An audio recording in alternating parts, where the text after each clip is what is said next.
آپ نے سوال یہ پوچھا ہے کہ جب زندگی میں ایک ایسی فیز آئے کہ جب آدمی دکھی ہو تو پھر کیا کرے؟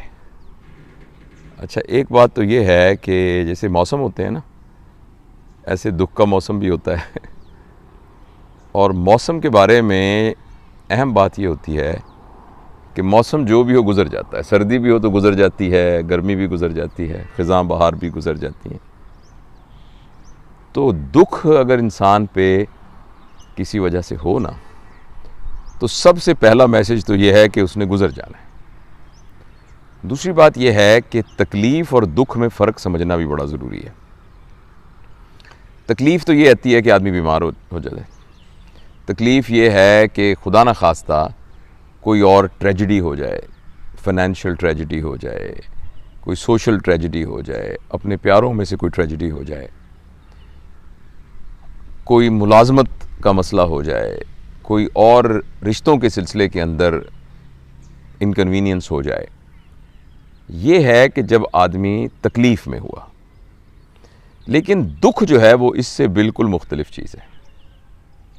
اس تکلیف کے نتیجے میں ہم جو محسوس کرنے لگ جاتے ہیں اس کا نام دکھ ہے. لہٰذا جب بھی کسی کے اوپر مشکل وقت آئے تو وہ سب سے پہلے تکلیف اور دکھ میں فرق سمجھنے کی کوشش کرے اور تکلیف کو تکلیف ہی رہنے دے، تکلیف کو دکھ نہ بنائے.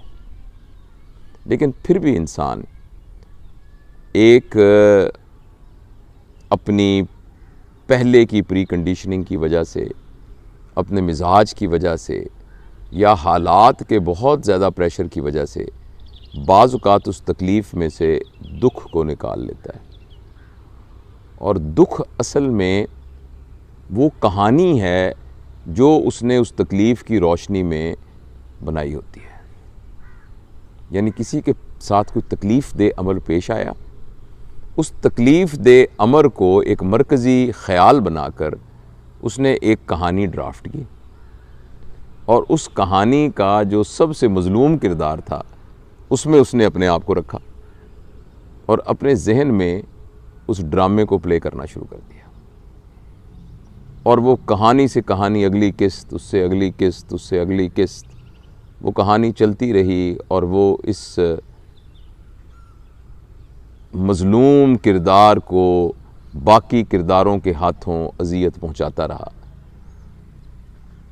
لہٰذا یہ اب لکھنے والے پر ہے کہ وہ اپنے حالات کے اوپر ایک تربیہ کہانی لکھتا ہے یا ایک ٹریجڈی والی کہانی لکھتا ہے، کرب والی کہانی لکھتا ہے یا خوشی والی کہانی لکھتا ہے، مزاحیہ کہانی لکھتا ہے کہ ایک خوفناک ہارر سٹوری لکھتا ہے.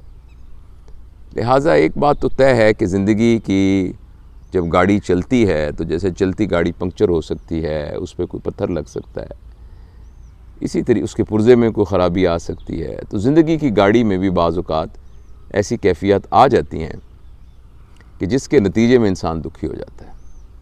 تو بس اس دکھ کے عالم کے اندر اپنی جو منطقی دماغ ہے، جو لاجک ہے، اس لاجک کو استعمال کرتے ہوئے اپنے دماغ کے اندر ایک دردناک کہانی نہیں بننے دینی. اور جب وہ دردناک کہانی بنے تو خود اس کا آتھر، چونکہ آپ خود ہی ہیں، تو خود ہی اس کہانی کے اندر کوئی ایسا موڑ لا کے اس کے اندر کوئی کامیڈی، اس کے اندر کوئی اور رنگ جو ہے وہ بھرنا یہ ضروری ہے. اور دوسری بات یہ ہوتی ہے کہ جب اتنا غم شدید ہو اور وہ ٹھہر جائے تو اپنے آپ کو انسان یہ سمجھائے کہ یہ گزر جائے گا، مجھے کسی طریقے سے اس وقت کو گزارنا ہے. تو مشکل ہے، نہیں مشکل ہے، دقت ہے، نہیں ہو رہا، اس سارے کے باوجود اس وقت کو گزار لے بس. اور جب وہ اس وقت کو کسی نہ کسی طریقے سے گزار لے، کسی نہ کسی مصروفیت میں انوالو کر لے، کسی نہ کسی ایکٹیویٹی میں ڈال لے، کسی نہ کسی اپنے پیارے کے پاس چلا جائے اور اس وقت کو گزار لے، اور گزار لے گا تو دیکھیں گے کہ کچھ عرصے کے بعد اس کہانی کے اندر خود بخود ہی ایک خوبصورت موڑ آ جائے گا. اور جو ایک سب سے ضروری چیز آخر میں ہے کہ دکھ کے عالم میں پیدا کرنے والے کے ساتھ اپنے تعلق کو کمزور نہ ہونے دیں. دعا مانگے اللہ پاک سے، دعا مانگے، گڑ گڑا کے دعا مانگے. اپنی کم آئیگی، اپنی غلطیاں، اپنی کوتاہیاں وہ خدا کے سامنے پیش کرے، اور پیش کر کے اس سے رحمت، فضل اور شفقت کی جو ہے دعا کرے. تو ایسا کرنے سے وہ وقت جو ہے وہ گزر جاتا ہے.